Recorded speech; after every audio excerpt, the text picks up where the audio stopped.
El texto para el mensaje de esta noche está en el libro de Génesis, capítulo 3. Déjenme leer a partir del versículo 8, Génesis 3, del versículo 8 en adelante. Y oyeron la voz de Jehová Dios que se paseaba en el huerto al aire del día, y el hombre y su mujer se escondieron de la presencia de Jehová Dios entre los árboles del huerto. Pero Jehová Dios llamó al hombre y le dijo: ¿Dónde estás tú? Y él respondió: Oí tu voz en el huerto y tuve miedo porque estaba desnudo y me escondí. Hermanos queridos y amigos míos, este es el momento más terrible, en mi opinión personal. Este fue el momento más terrible para Dios con relación al ser humano. Porque Dios había creado al ser humano para que la criatura viviese una vida de comunión, de compañerismo, de relación diaria, permanente con Él. Dios sabía que la criatura que había salido de Él, de sus manos, de su corazón, de su amor, la criatura solamente sería realizada y feliz mientras viviese en comunión con la fuente de su poder, con la fuente de su vida, que era Dios. El momento de más alegría para Dios era cuando podía estar en compañerismo con su Hijo. Y el momento de mayor realización para el ser humano era cuando podía estar en compañerismo con su Padre. Pero lo trágico del pecado es lo que hace el pecado. Él crea una separación entre Dios y el hombre. El pecado crea una barrera, una pared divisoria, un abismo entre Dios y el hombre. El pecado quiebra la relación, la comunión, acaba con el compañerismo entre Dios y el hombre. Cuando Adán y Eva pecaron y Dios volvió en la tarde al jardín del Edén, el hijo que en otras ocasiones corría y se echaba a los brazos del padre y se deleitaba en sentir el amor de su padre, en esta ocasión se escondió atrás de un árbol. Y Dios miró para todo lado y llamó: Adán, ¿dónde estás? Y desde aquel día, amigos queridos, la historia de la humanidad ha sido la misma. Dios llamando al hombre y el hombre huyendo de Dios. Dios buscando al hombre y el hombre escapándose de Dios. La salvación, amigos queridos, es iniciativa divina, nació en el corazón de Dios. El hombre no se salva porque quiere salvarse, el hombre se salva porque Dios quiso salvarlo. No es el hombre que busca a Dios, es Dios que siempre buscó al ser humano. Cuando el hombre da un paso en dirección de Dios, ya está reaccionando al trabajo que el Espíritu de Dios hace en el corazón humano. Tú no has venido aquí porque quieres, aunque te parezca curioso lo que te estoy diciendo. El hecho de estar presente aquí es una respuesta que tu corazón está dando al trabajo que el Espíritu Santo hizo en tu vida antes de que tú vinieses aquí. La iniciativa de la salvación es divina. Es Dios que buscó al hombre en el jardín del Edén. Adán, ¿dónde estás? Y el hombre, escondido con miedo atrás del árbol, le dijo: Señor, estoy aquí. ¿Por qué te escondiste? Porque estoy desnudo y tengo miedo de ti. Ese miedo de ti es lo que debe haberle dolido a Dios profundamente. Hijo, estás con miedo de mí, yo soy tu padre, yo te crié para que vivas en compañerismo conmigo, tú estás con miedo de mí. ¿Por qué miedo de mí? ¿Quién te dijo que deberías tener miedo de mí?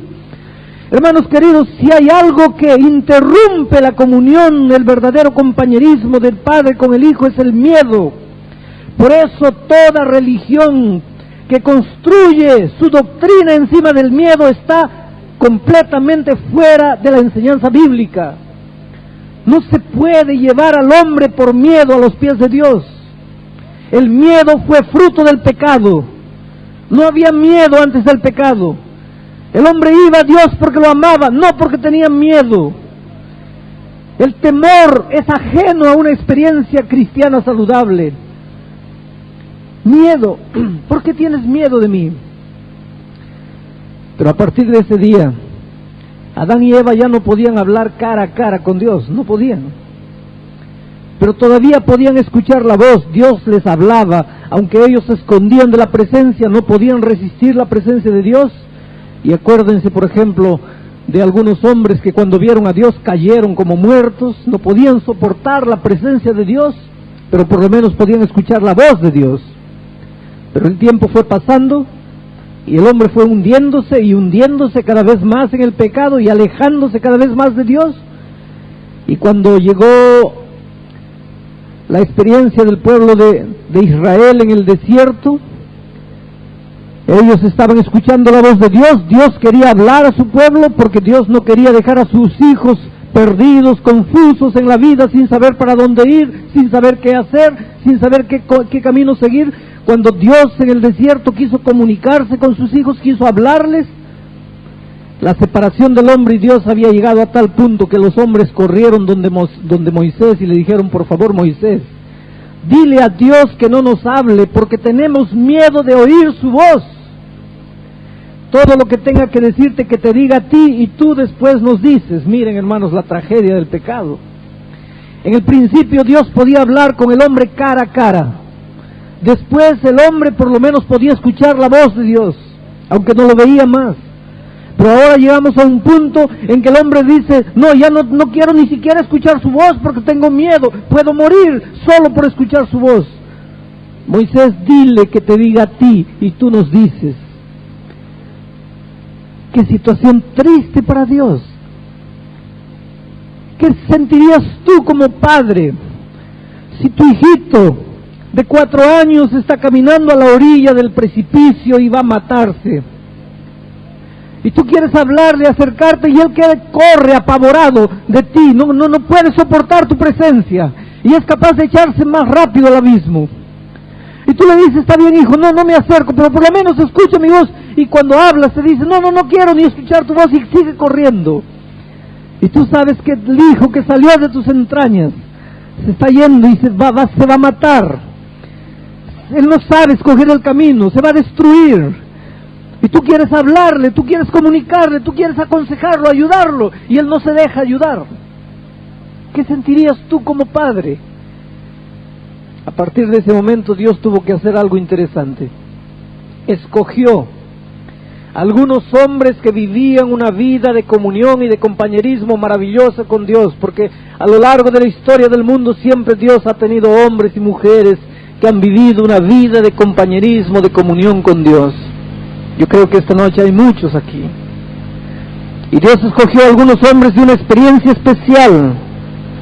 Y les dijo: hijos, yo no voy a dejar al resto de mi pueblo desamparado, perdido, confundido en la vida, sin saber para dónde ir, sin saber qué hacer. Yo les voy a dar el mensaje a ustedes. Y Dios dio su mensaje a esos hombres a través de sueños, a través de visiones y muchas veces personalmente de voz viva. Y esos santos hombres recibieron la instrucción divina de escribir todo lo que Dios les decía. Y esos registros, esos escritos de esos escritores bíblicos, fue acumulado en un libro que nosotros llamamos la Sagrada Escritura, o que llamamos la Santa Biblia, o la Palabra de Dios, o el libro sagrado. Este libro, que es la Biblia, que es la Sagrada Escritura, que es la palabra que Dios inspiró a esos escritores bíblicos, y que ellos registraron y quedaron hoy día guardados en este libro para nuestra enseñanza, para nuestro consejo, para guiarnos. Hoy día Dios no necesariamente va a comunicarse contigo a través de una visión, a través de un sueño, a través de la palabra viva de Él. Hoy día Dios te dejó todas las instrucciones para que vivas feliz en esta vida a través de su santa palabra. Y cuando no te dejó luz necesaria aquí, si es necesario hoy día, Él puede revelarse a través de un mensajero, a través de un sueño, a través de una visión, o puede hasta hablarte personalmente si Él quiere. Pero cuando no te ha dejado instrucción aquí. Ahora, cuando yo leo este libro de capa a capa, de un lado para otro, me doy cuenta que Dios ha dejado instrucciones para sus hijos sobre las variadas áreas de la actividad humana, sobre la familia, sobre la salud, sobre el pasado, sobre el presente, sobre el futuro, sobre vocación, sobre matrimonio, sobre noviado, sobre talento, sobre todo, sobre vida de la iglesia, sobre administración, sobre finanzas, sobre dinero. Dios ha dejado instrucciones para sus hijos en este libro sobre todas las actividades de la vida humana. Entonces, cuando el hombre no sabe qué hacer, no sabe qué paso dar, no sabe qué decisión tomar, es solo correr a este libro, abrir el libro sagrado y decirle: Dios, ilumíname en el estudio, quiero encontrar el consejo que tú tienes para mí. Pero a lo largo de mi vida yo he encontrado gente sincera que dice así: pastor, ¿qué pruebas usted tiene para creer que ese libro es la palabra de Dios? ¿No podría ser que por ahí un grupo de hombres muy vivos, muy inteligentes, con muchas ganas de engañar a otros, comenzaron a escribir cualquier cosa ahí, y después alguien juntó y vino diciendo: esta es la palabra de Dios? ¿Y usted cree? ¿Qué pruebas usted tiene para creer que ese libro es la palabra de Dios? Hermanos queridos, es verdad. Nosotros no podemos creer simplemente porque alguien nos dice que este libro es la palabra de Dios. Tenemos que tener fundamentos para creer que es la palabra de Dios. Yo les voy a mencionar algunas cosas de por qué yo personalmente creo que este libro es la palabra de Dios. Primero, porque los escritores bíblicos lo dicen. Por ejemplo, San Pablo en 2 de Timoteo 3:16 dice: toda la escritura es inspirada por Dios y útil para enseñar, para redarguir, para corregir. Toda la escritura es inspirada por Dios, dice Pablo. San Pedro en 1 de Pedro 1:21 dice: porque toda la profecía humana no fue traída por voluntad humana, esta profecía fue traída por revelación de Dios. Los santos hombres de Dios escribieron siendo inspirados por el Espíritu de Dios. Y los profetas Ezequiel, Isaías, todos ellos cuando escribían decían: palabra de Dios que vino a Isaías, palabra de Dios que vino a Jeremías, palabra de Dios que vino a Ezequiel. Y tú vas a decir: pastor, pero usted está siendo muy inocente.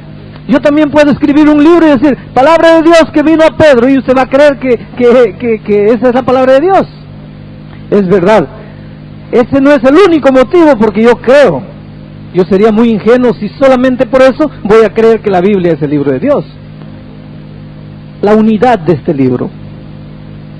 El primer libro fue escrito por Moisés. El último libro fue escrito por Juan. Moisés vivió como hoy día y Juan vivió 1500 años después. O sea, Moisés no conoció a Juan. Juan no conoció a Daniel. Daniel no conoció a José. José no conoció a Mateo. Mateo no conoció a Esther. Esther no conoció a Job. Job no conoció a Santiago.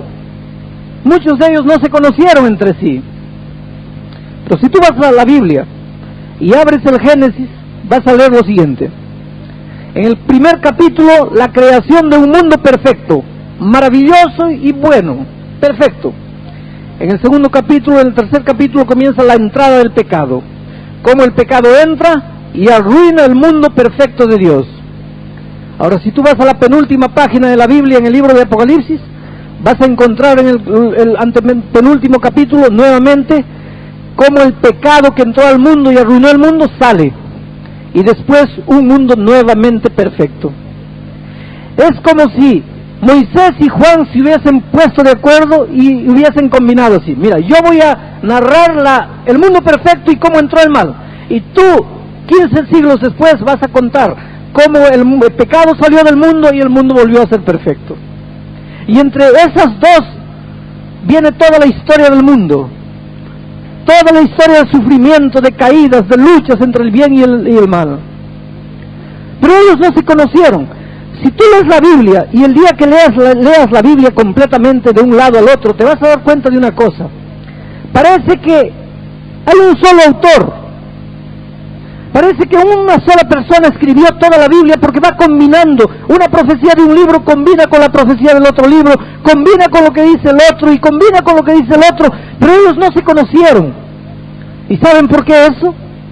Porque aunque hay diferentes autores, diferentes escritores, había solo un autor.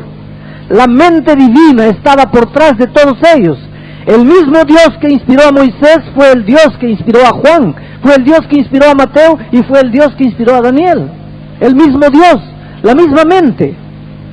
La unidad de este libro es una cosa que me lleva a creer que este libro no fue escrito por hombres. Ellos pueden haber sido los escritores, pero el autor era Dios, el Espíritu de Dios inspirando a esos escritores bíblicos. Pero ese no es el único motivo, porque yo creo que la Biblia es la palabra de Dios.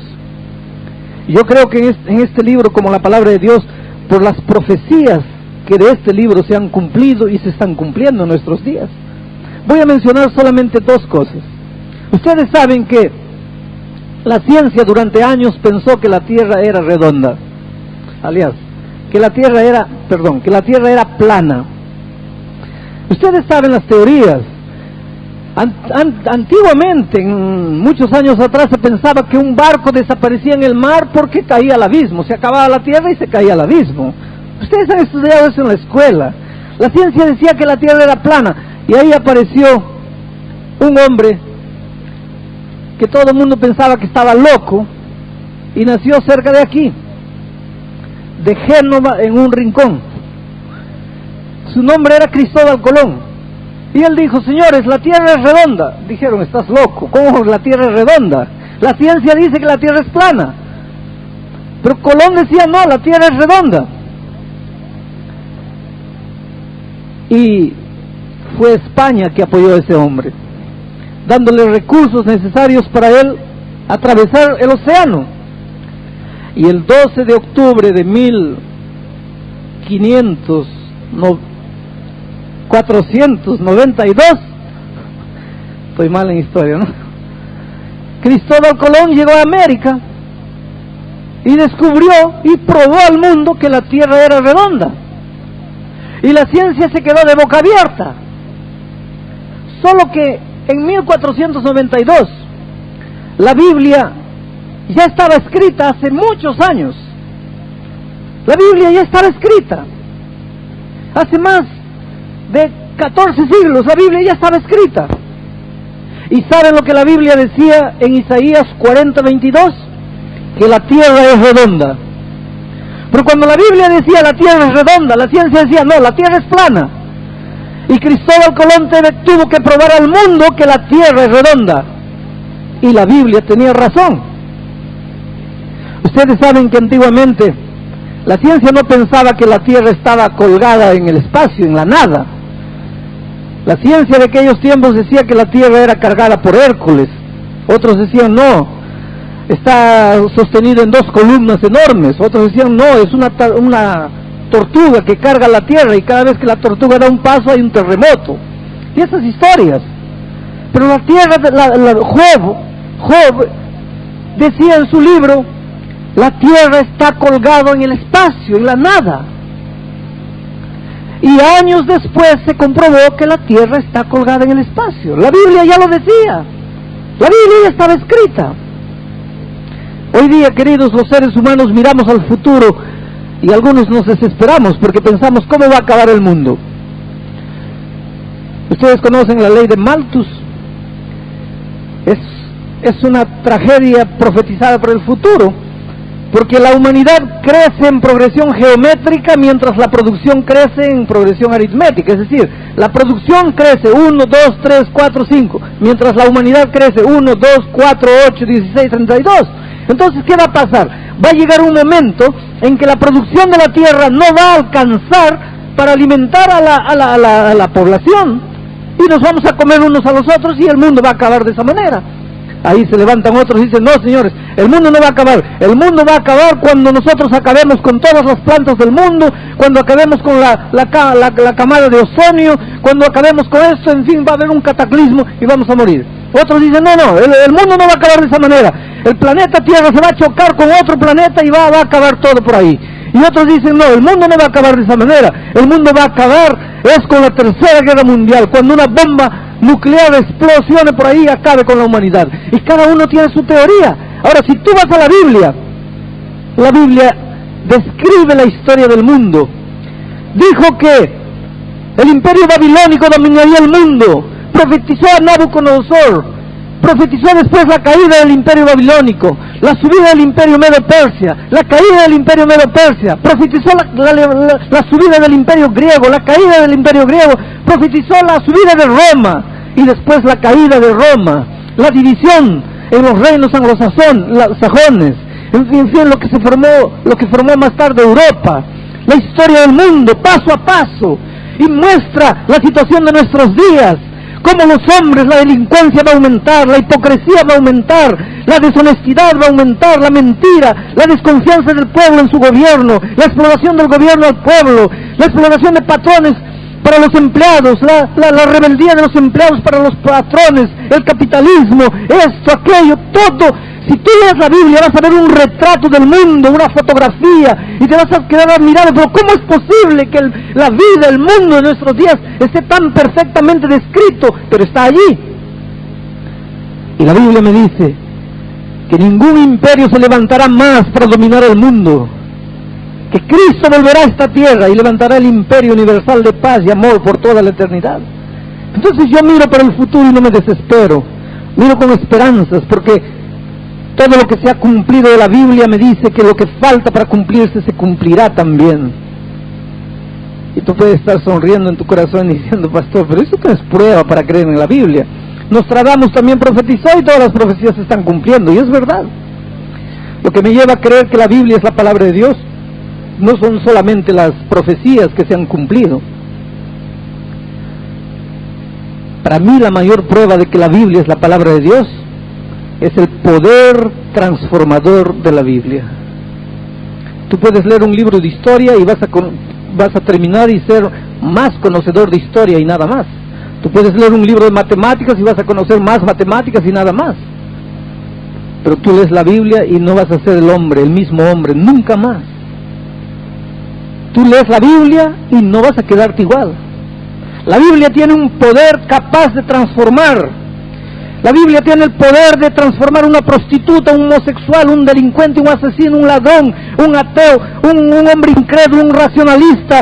La Biblia tiene la capacidad de entrar en el corazón de personas cuyo matrimonio se está haciendo pedazos y unir la familia. La Biblia tiene el poder de traer esposos que han abandonado sus hogares de vuelta. La Biblia tiene el poder de sacar a nuestros hijos de las drogas y devolverles la dignidad. La Biblia tiene el poder de transformar el corazón, la vida, la mente de las personas. La Biblia tiene el poder de entrar en el corazón de un hombre desesperado que no puede dormir, que está queriendo suicidarse, que toma toneladas de píldoras para dormir. Entra en el corazón de esa persona y le da paz, le da calma, le da quietud, y por primera vez en la vida puede dormir sin complejo de culpa, sin desesperación, no tener más miedo del futuro, no tener más pavor del pasado. La Biblia tiene capacidad de hacer eso en la vida de las personas. ¿Por qué?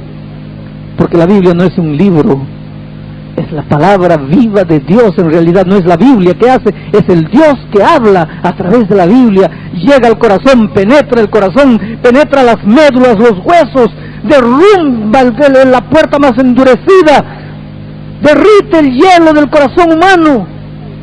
Hay un poder extraordinario en la Biblia. Yo he visto a lo largo de mi vida la Biblia haciendo milagros en la vida de muchos hombres, transformando hombres de una manera increíble. Yo creo que esta es la palabra de Dios, porque he encontrado la fuerza que necesito para mi vida personal en este libro, porque cada vez que abro este libro me encuentro con mi Dios. Y anoche nosotros dijimos que hay dos maneras de comunicarnos con Dios. Nosotros nos comunicamos con Dios a través de la oración, pero Dios se comunica con nosotros a través de su palabra. Entonces cada día debemos separar tiempo para leer la Biblia, que es así que Dios se comunica con nosotros, y para orar, que nosotros nos comunicamos así con Dios. Esta es la palabra de Dios. Y tú puedes estar haciendo en tu corazón otra pregunta: pastor, pero está bien la Biblia, pero ¿cuál de las Biblias? Porque hay muchas Biblias. Hay Biblia católica, hay Biblia de Jerusalén, hay Biblia de Torres Samata, hay Biblia de Stonehaven, hay Biblia de Reina Valera. ¿Cuál de las Biblias es la palabra de Dios? Vuelvo a explicar una cosa, amigos queridos. La Biblia no fue escrita en español, ni en portugués, ni en inglés. La Biblia fue escrita básicamente en 3 idiomas. El Nuevo Testamento en griego, el Antiguo Testamento en hebreo y algunos pedacitos del Antiguo Testamento en arameo. Esas 3 lenguas básicas. Entonces, si nosotros queremos leer la Biblia, tendríamos necesariamente que aprender griego, hebreo, para poder leer la Biblia. Pero nosotros no sabemos ni hebreo ni griego. ¿Cómo podríamos leer la Biblia? Entonces fue necesario que algunos hombres que hablaban español estudiasen griego y hebreo y llegasen a dominar esas lenguas. Entonces esas personas tradujeron la Biblia del hebreo y del griego para el español.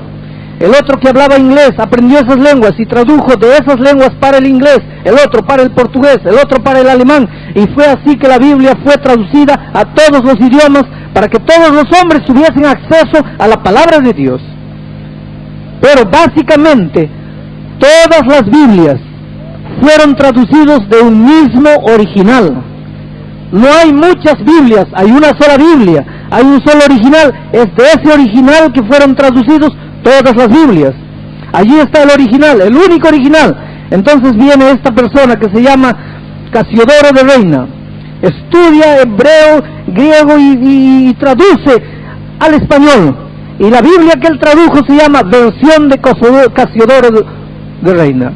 El otro traduce, es un grupo de personas que decide llamarle a esa Biblia la Biblia de Jerusalén.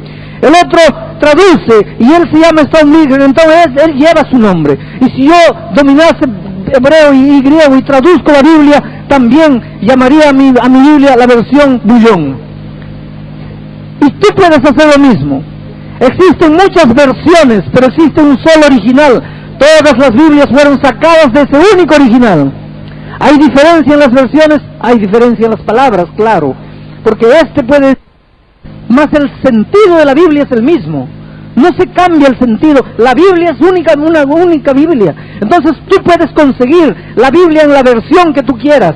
La versión católica, esta versión, la otra versión. No importa la versión de la Biblia que tú escojas.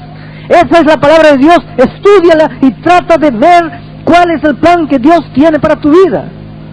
No tengas miedo de ninguna versión de la Biblia. Todas las Biblias fueron traducidas de un mismo original. Ahora hay algo solemne con relación a la Biblia. Y yo a veces tengo miedo de decir esto. Hay algo solemne con relación a la Biblia. Porque a la Biblia tú no puedes ir con actitudes preconcebidas. A la Biblia tú tienes que ir en actitud humilde y decirle: Señor, estoy aquí, dime qué es lo que tú quieres de mí. ¿Alguna vez ustedes se han preguntado por qué en este mundo ustedes saben que existen 9 grandes religiones? Existe la religión cristiana, que es una de las grandes religiones del mundo. Existe la religión shintoísta, la religión budista, la religión musulmana, la religión... En fin, 9 brahmanistas, 9 grandes religiones. La religión cristiana es una de ellas. Ahora, solo dentro de la religión cristiana hay por lo menos unas 3.000 divisiones, por lo menos. La Iglesia Católica, la Iglesia Ortodoxa, la Iglesia Bautista, Metodista, Presbiteriana, Adventista, Asamblea de Dios, Pentecostal, en fin, por lo menos unas 3.000 divisiones. Cada día aparecen nuevas divisiones, solamente dentro de la religión cristiana. Ahora, todas las iglesias dentro de la religión cristiana tienen la misma Biblia, porque acabamos de ver que solo hay una Biblia. Ahora traten de pensar un poco, ¿por qué con una sola Biblia existen tantas iglesias? ¿Qué es lo que pasa? ¿Por qué si hay una sola Biblia existen tantas iglesias en el mundo? Y lo peor, si tú vienes esta noche aquí, que supongo que aquí la mayoría es adventista, y preguntas ¿cuál es la verdadera iglesia?, todos van a levantar la mano y decir la iglesia adventista. Y si tú vas esta noche a una iglesia metodista, ¿cuál es la verdadera iglesia? La iglesia metodista. Y si tú vas a una iglesia católica, ¿cuál es la verdadera iglesia? La iglesia católica. Y dime, ¿quién tiene la razón? O voy a decir de otra manera, ¿quién es más sincero? ¿Quién ha dicho que el adventista es más sincero que el metodista? ¿O que es más sincero que el católico? ¿Quién? Todos somos sinceros.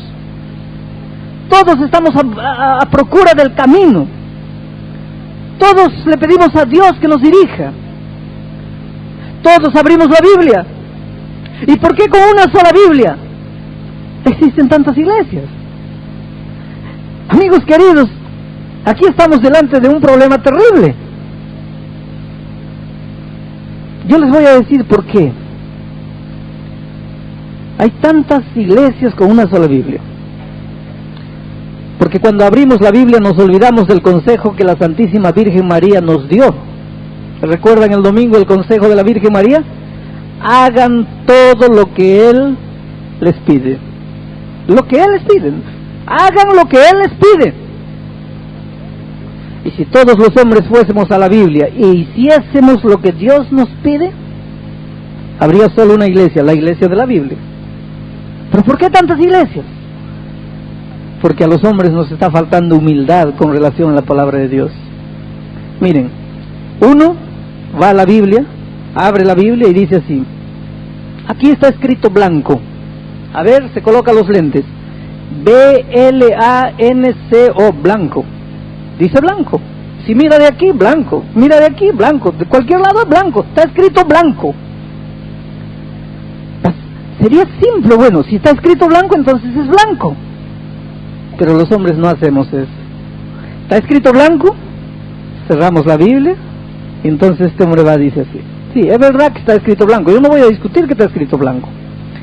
Pero Dios no es muy intransigente. Dios tiene cabeza amplia, Dios comprende. Está bien que está escrito blanco, pero un crema así, bien bajito, casi blanco, es la misma cosa. Dios va a entender, Dios no es radical. Ahí aparece la iglesia del crema bajito. Ahí viene el otro, abre la Biblia, blanco, está escrito blanco, sí, no se puede negar, está escrito blanco. Cierra la Biblia y dice: sí, es verdad que está escrito blanco, pero blanco no tiene vida, blanco. Ahora mira el verde sí tiene vida. Entonces, aunque esté escrito blanco, va a ser verde. Ahí aparece la iglesia del verde. Ahí viene el otro, agarra la Biblia, está escrito blanco, no se puede negar, está escrito blanco. Pero él viene aquí y dice así: es verdad que está escrito blanco, pero Jesús murió en la cruz del Calvario, y su sangre se derramó, y su sangre es roja, entonces puede ser rojo. Y ahí aparece la iglesia del rojo. Pero hermanos queridos y amigos míos, es verdad que Jesús murió, eso es verdad. Es verdad que su sangre se derramó, eso también es verdad. Es verdad que la sangre de Jesús es roja, eso también es verdad. Pero no es verdad que es blanco, porque cuando vas a la Biblia está escrito blanco, no es rojo. ¿Tú te das cuenta por qué hay con una sola Biblia tantas iglesias? Pero si todos con humildad de corazón fuésemos a la Biblia y encontrásemos, está escrito blanco, muy bien, pues está escrito blanco, ¿qué voy a hacer? Está escrito blanco, si es Dios que escribió, va a ser blanco. Pero los hombres no queremos hacer eso. ¿Y sabes por qué? Porque vamos a ver que yo toda mi vida pensaba que era marrón. Toda mi vida, desde mis abuelos, mis tatarabuelos, siempre pensé que era marrón. Ahora vengo aquí y por primera vez veo la Biblia, nunca había visto. Sabía que existía Biblia, pero no había visto. Y alguien me muestra, está escrito blanco. Pero no es posible. Yo he pensado que toda la vida era marrón. Sí, pero está escrito blanco. Y ahora comienza una lucha en mi vida. ¿Qué hago? Yo pensaba que era marrón, pero está escrito blanco. ¿Qué hago? Pero si yo comienzo a pensar que hoy día es blanco, voy a herir a mis papás, voy a herir a mis abuelos, voy a herir a mis bisabuelos. ¡Qué lucha terrible, hermanos queridos, amigos! ¡Qué lucha terrible! Ah, pero Dios ve el sufrimiento de sus hijos sinceros, cómo luchan para aceptar su palabra a veces. Y miren, antes de terminar la Biblia, porque la Biblia termina aquí, estas otras páginas, esos no son inspiradas, eso colocaron los hombres, se llama concordancia bíblica, es para ayudar a encontrar algunos versículos. La Biblia termina aquí, ¿ve? Y en la penúltima página, esto también es comentario humano aquí. Esta Biblia es nueva, me la han dado aquí. Aquí termina la Biblia, ¿ven? Y miren, antes de terminar la Biblia, los últimos versículos, miren lo que Dios escribió. Y esto es terrible, terrible. Miren, Yo testifico, dice, voy a leer textualmente, yo testifico a todo aquel que oye las palabras de este libro. Si alguno añadiere a estas cosas algo, Dios traerá sobre él todas las plagas que están escritas en este libro. Y si alguno quitare de las palabras de este libro algo, Dios quitará su parte del libro de la vida y de la santa ciudad y de las cosas que están escritas en este libro. Hermanos queridos, y allí termina la Biblia. Como si Dios, claro que no es como si Dios claro que sabía lo que el ser humano iba a hacer a lo largo de la historia.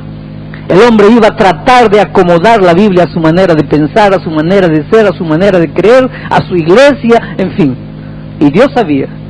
Entonces, para que el hombre, cuando Jesús vuelva, el hombre no tenga ninguna disculpa, Dios, antes de terminar el libro sagrado, registró un sello ahí y dice: yo testifico, cualquiera que se atreva a aumentarle una cosita a este libro, todas las plagas descritas en este libro caerán sobre él. Y cualquiera que se atreva a sacarle una cosita de este libro, yo sacaré su nombre del libro de la vida. Hermanos, esto es sagrado. Esto es terrible. Este es el libro de Dios. ¿Quieres orientación para tu vida? Abre la palabra de Dios. Tus hijos se te están escapando de las manos, anda a la palabra de Dios. Tu familia se está desintegrando, vuelve tus ojos a la palabra de Dios. Tu negocio no está andando bien, anda a la palabra de Dios. No estás sabiendo encontrar la carrera de tu vida, anda a la palabra de Dios. Te vas a casar pronto, quieres dar un paso sin equivocarte, anda a la palabra de Dios. Has pecado, el peso de la culpa no te deja dormir ni de día ni de noche, anda a la palabra de Dios. Y ahí Jesús te va a decir: hijitos míos, estas cosas yo les escribo para que no pequen, pero si alguien ha pecado, tienen abogado en Jesucristo. Venid a mí y razonemos juntos. Si tus pecados fueren como la grana, serán blancos como la nieve. Si fueren rojos como el carmesí, serán emblanquecidos como la lana. Ah, qué promesas maravillosas. Estás solo, triste, te sientes rechazado, perdido en la vida, sin saber para dónde ir, anda a la Biblia y vas a encontrar Jesús diciendo: Jerusalén, Jerusalén, cuántas veces quise juntar tus hijos como la gallina junta sus pollitos debajo de sus alas. Tú eres un pollito, siéntete un pollito en las alas de la gallina. ¿Cómo el Padre te protege? ¿Ah? ¿Tienes miedo? ¿El fuego está consumiendo tu casa? La Biblia te dice: aunque cruces por el fuego no te quemarás, aunque entres por el río no te mojarás, la llama no arderá en ti. ¿Ah? ¿Alguien te hizo una brujería? No tengas miedo. Si Dios está contra mí, ¿quién será contra mí? Todo eso es la Biblia. Una vez yo estaba saliendo de un hotel en una ciudad grande brasileña, y cuando salí de mañana, abrí la puerta, me encontré con un sapo ahí, pobre sapo crucificado, le habían clavado un alfiler en el corazón, las manos amarradas, un montón de sal, cigarro, y llamé al gerente del hotel, le dije: mire, mande una chica para limpiar, hay una cosa aquí en mi puerta. Ahí vino el gerente, vinieron las mucamas, todo el mundo, y yo les decía a las chicas: por favor limpien, y nadie se animaba a limpiar. No podemos. Solo puede desmanchar eso alguien que entiende del trabajo, porque eso es una brujería, le han hecho una brujería, y solo puede tocar eso otra bruja que entienda del asunto. Por favor limpien. No podemos. Entonces denme la escoba. Por favor, no lo haga, le va a llegar la maldición. No puede. Si Dios está contra mí, ¿quién será contra mí? ¿Qué maldición va a llegarle al Hijo de Dios? ¿Qué maldición puede llegarte si el poder de Dios está contigo? Que los otros hagan lo que quieran contra ti, si el poder de Dios está contigo, ¿miedo de qué? Y esa confianza tú la tienes cuando abres la palabra de Dios. Aunque ande por el valle de sombra y de muerte, no temeré mal ninguno, porque tú estarás conmigo. Tu vara y tu cayado me infundirán aliento. Caerán a tu lado 1000 y 10.000 a tu diestra, pero a ti no te llegarán. La peste, la mortandad andará, pero tú no serás tocado. Esa es la palabra de Dios. Dios sabía que sus hijos iban a vivir en este mundo, a veces sintiéndose abandonados, pero hagan lo que quieran contra ti. Si el poder de Dios está contigo, ¿miedo de qué? Y esa confianza tú la tienes cuando abres la palabra de Dios. Aunque ande por el valle de sombra y de muerte, no temeré mal ninguno, porque tú estarás conmigo. Tu vara y tu cayado me infundirán aliento. Caerán a tu lado 1000 y 10.000 a tu diestra, pero a ti no te llegarán. La peste, la mortandad andará, pero tú no serás tocado. Esa es la palabra de Dios. Dios sabía que sus hijos iban a vivir en este mundo, a veces sintiéndose abandonados, perdidos, confundidos, y Dios no quiso eso, y tomó ciertos hombres que vivieron una vida de compañerismo con Él, y les entregó la palabra de Dios, y esa palabra de Dios llegó escrita hasta nuestros días. Y yo creo en el poder transformador de este libro. Estaba predicando en una grande ciudad brasileña, en una grande ciudad sudamericana, cuando estaba preparándome para el sermón aquí adelante, y un muchacho vino y me dice: pastor, no mire atrás, no mire atrás. Cuando yo me salgo, usted mira, allá atrás hay un hombre de saco azul y pantalón blanco, es mi papá. Él es ateo, no cree en Dios, él no cree en la iglesia, él no cree en los pastores, él no cree en la Biblia, él no cree en nada. Y peor, no solamente no cree, sino que odia a los de la iglesia, no quiere ni verlos. Yo le dije: mira, creo que tú estás exagerando. Si él no quiere ni verlos, ¿qué es lo que hace él aquí? Si él está aquí, él quiere alguna cosa. Y él dice: no, pastor, usted no está entendiendo. El asunto es que hoy día es mi cumpleaños. Y esta mañana mi papá entró en mi cuarto y me abrazó. Una familia de mucho dinero.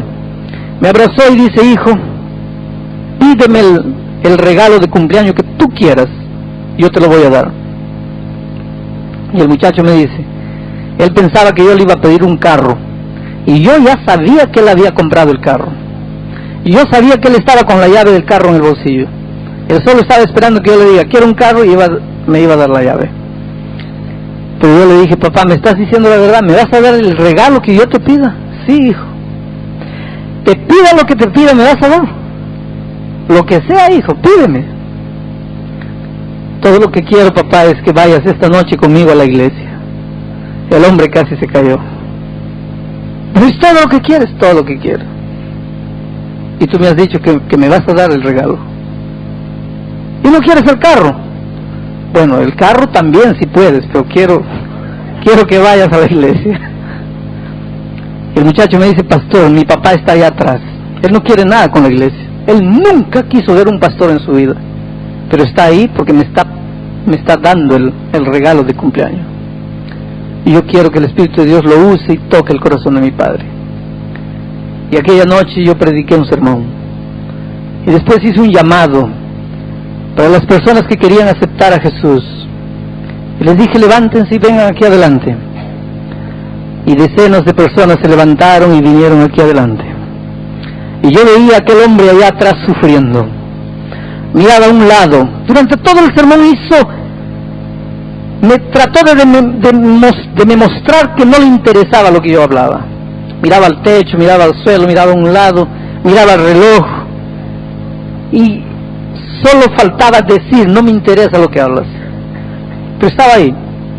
El Espíritu de Dios lo estaba tocando. Yo sabía que lo estaba tocando. Y en la hora del llamado lo vi sufrir. Y se removía de un lado para otro, y se removía, y no se levantaba.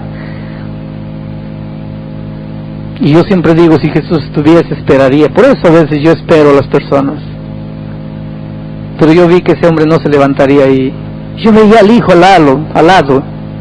Las lágrimas le salían, con la cabeza gacha, seguramente estaba llorando, orando en su corazón por el padre, pero el padre decididamente no se iba a levantar, y no se levantó. Yo terminé, hice la última oración, todo el mundo salió, yo me quedé atrás un buen tiempo. Después el pastor me estaba llevando a mi hotel, y a 200 metros de la iglesia, en una esquina debajo de un árbol, yo vi el hombre de saco azul y pantalón blanco. Le dije al pastor: para el carro. Yo creo que ese hombre estuvo en la iglesia. Él paró, crucé la calle, Fui en dirección del hombre, allá estaba el hombre. Estaba llorando. Era un hombre alto, corpulento, bien alto. Lo vi llorando. Le dije, hola, ¿usted estuvo en la iglesia, no estuvo? Y él me dice, sí. ¿Fuiste tú que predicó? Le dije, sí. Y él me dice, mira, pastor, yo no pude levantarme. No pude hacerlo. Le dije, ¿por qué? Tantas personas lo hicieron, ¿por qué no lo hiciste tú? Y él me dice, yo no creo en Dios. Dios es una idea, es algo que han inventado los hombres débiles para esconder su debilidad. Yo no necesito de Dios. He vencido solo toda mi vida. Yo no necesito de Dios. Yo no creo en Dios. Yo le dije, y si no crees en Dios, ¿por qué estás llorando? Y él se enojó. Y me dice, no puedo llorar. Un hombre no puede llorar. Tengo ganas de llorar, ¿no puedo llorar? Le dije, sí, claro que puedes. Pero Dios ha tocado tu corazón. Estás llorando porque Dios tocó tu vida. Y él me dice, pero ya dejé pasar mi oportunidad. No me levanté. Le dije, no importa. No te levantaste allá, pero te puedes levantar aquí. ¿Por qué no le entregas tu corazón a Jesús? Y él me dice, ¿qué debo hacer? Dile que quieres creer en Él. Dile que lo aceptas. Y ese hombre corpulento me abrazó fuerte. Y llorando me dice, pastor, ayúdame. Ayúdame a creer. Yo le dije, no, amigo. No es a mí que tiene que decirme. Dígaselo a Él. Y ese hombre levantó los ojos al cielo. Y dice, Dios mío, ayúdame a creer. Yo necesito creer. Yo preciso creer, pero no puedo. Ayúdame a creer. Alguna vez en la vida tenemos que decirle eso a Dios. Ayúdame a creer. Hice una oración con él y me despedí. Un año después volví. Después de la predicación una señora me buscó y me dice, pastor, quería tanto conocerlo. La última vez que usted estuvo aquí yo estaba enferma, no pude venir. Mi hijo vino trayendo a su padre, un incrédulo que no quería saber nada con Dios. Esa noche mi hijo llegó solo a la casa. Y llorando me dice, mamá, creo que hoy día fue la última oportunidad que papá tuvo en la vida. Pero no se levantó. El pastor llamaba y llamaba, no había nadie. Nadie se levantaba. Yo sabía que el pastor estaba llamando solo a papá. Pero no se levantó. La señora me dice, yo abracé a mi hijo y le dije, hijo, quédate tranquilo, Dios tiene sus métodos. Un día Dios va a llegar al corazón de tu papá. Pero ella dice, pastor, aquella noche mi esposo llegó de madrugada en casa. Me despertó. Me dice, hija, necesito hablar contigo y con el hijo. Tenían solo un hijo. Fuimos al cuarto del muchacho, despertamos al muchacho. Y él les dijo, yo les voy a decir algo, pero quiero que me prometan una cosa. No se van a reír de mí. No, claro que no. Me prometen que no se van a reír de mí. No, ¿por qué nos reiríamos de ti? ¿Qué es lo que tienes que decir? Y ella dice, pastor, mi marido me contó la historia del encuentro que usted tuvo con él. Algunos meses después mi esposo se bautizó. Hoy día está en la iglesia. Y yo quiero presentarle a mi esposo, y el esposo salió, aquel hombre alto, me abrió los brazos, me abrazó fuerte. ¿Qué poder tiene este libro? Capaz de tocar el corazón más duro. Yo voy a pedirle a Angelita que venga a cantar, porque en esta vida nosotros somos errantes peregrinos que vamos por la vida. Y si la palabra de Dios no nos alcanza un día, entonces nuestra vida no tendrá mucho sentido en esta vida.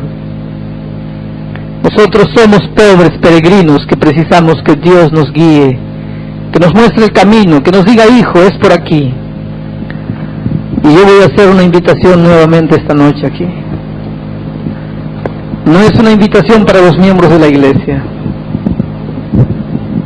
Los amigos que se han levantado las otras noches no necesitan levantarse.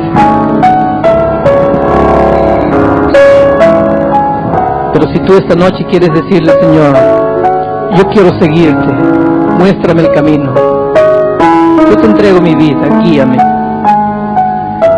ayúdame a creer, yo no puedo creer, quisiera creer y no tengo fuerzas, quisiera levantarme y no puedo, ayúdame, hazlo por mí porque no puedo, te doy permiso para hacerlo por mí porque no tengo fuerza. Te voy a pedir que te levantes y vengas aquí adelante. Si eres un jovencito, si eres un joven, si eres un adulto, si eres una joven, si eres un hombre que ya vivió mucho, pero quieres decirle a Jesús: estoy en tus brazos, te entrego mi vida, levántate y ven. Escucha primero el himno que ella va a cantar. Errante voy, peregrino, cansado estoy de tanto andar. Se ha ido el sol y en el camino no encuentro a Dios, no puedo andar. Quiero llorar de estar tan solo, quiero reír, no sé con quién. Señor Jesús, amigo bueno, ven sin tardar, conmigo ven. Esta es tu oportunidad. Es solo decirle: Señor, estoy aquí. Te encontré finalmente. Te entrego mi vida. ¿Quién quiere ser la primera persona que se levantará y vendrá esta noche aquí? Alguien tendrá que hacerlo. Tal vez solamente sea una persona, tal vez sean dos, yo no sé. Pero alguien tendrá que entregarle la vida a Jesús esta noche. Tal vez alguien que ya fue miembro de esta iglesia y hoy día está lejos, muy lejos, solo, cansado. Estás cansado, necesitas volver a los brazos de Jesús. ¿Dónde estás? ¿Quién eres? Yo no sé, yo no te conozco. Aquella noche allá en la Argentina yo llamaba y llamaba y llamaba. Había una persona derritiéndose por dentro, pero no podía levantarse. Dios me permitió encontrarla 200 metros más allá, pero tal vez esta noche yo no te encuentre. Tal vez tu oportunidad sea esta, ahora, aquí. Angelita, canta la segunda estrofa. ¿Dónde estás?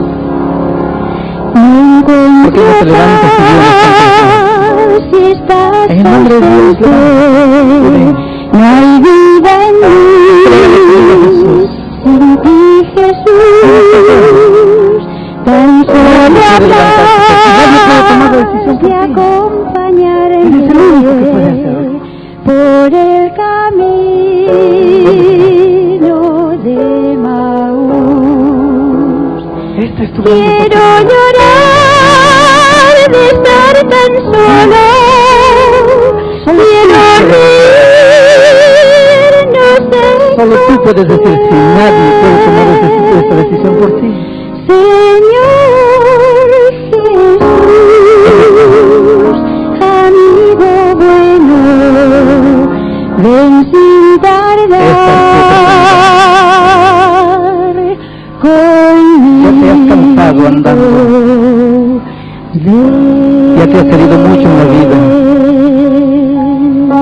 Esta es tu grande oportunidad. Gloria a Dios por esa señora. Había sufrido, pero gloria a Dios por su decisión. Qué linda decisión. nunca es tarde para decirle sí a Jesús, te entrego mi vida. Que Dios la bendiga. Muchas gracias por venir.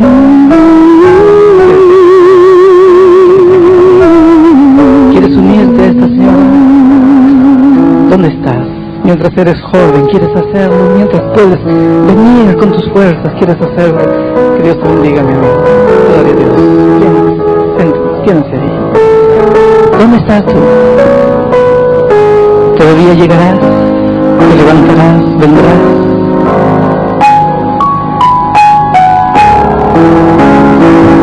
Hasta el mejor momento de tu vida, entrégale lo mejor que tienes a Jesús. La flor de tu juventud, entrégale tus fuerzas a Él. Yo voy a hacer la última oración. Si mientras estoy orando tú sientes que debes levantarte, ven, no te quedes sufriendo allí. ¿Crees que debo orar? ¿No te levantarás? ¿Lo harás? Mientras estoy orando, si quieres levantarte, ven, no te quedes sufriendo. Vamos a orar. Padre querido, coloco en tus manos estas dos vidas.